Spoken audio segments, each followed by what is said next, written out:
Learn the easiest way to factory reset your Acer Swift Go 16. This guide explains every step needed to restore your laptop and erase existing data. So this should hopefully be a pretty straightforward process, guys, and without further ado, let's go ahead and jump right into it. It's supposed to not delete your personal files. I strongly suggest you create a backup of any important files or documents before you proceed, because even though it might say that it's going to save your personal files, there's no guarantees that it will, so just keep that in mind, and we're going to go ahead and jump right into it. So we're going to go ahead and start by right-clicking on the Windows Start menu, and we're going to select the settings.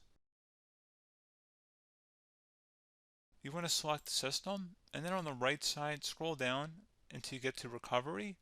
Reset Advanced Startup Previous Version of Windows. Go ahead and open that up. So we're going to start by going underneath Recovery Options, reset this PC, choose to keep or remove your personal files, then reinstall Windows. Go ahead and select Reset PC. Underneath Choose an option, Keep My Files removes apps and settings but keeps your personal files.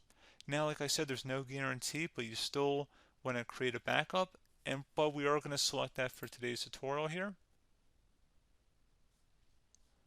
And it's going to ask how would you like to reinstall Windows. I usually do a local reinstall, so that's what I'm going to select.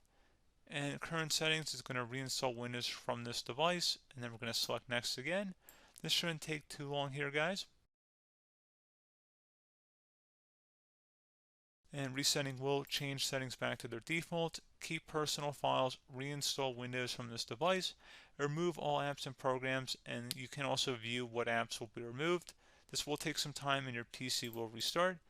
These are the apps that will be removed, so take note of that. So you're definitely going to have to reinstall some stuff once it's done.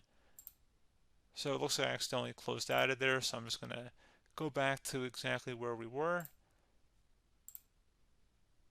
And we're just going to go ahead and proceed with the reset here and select reset.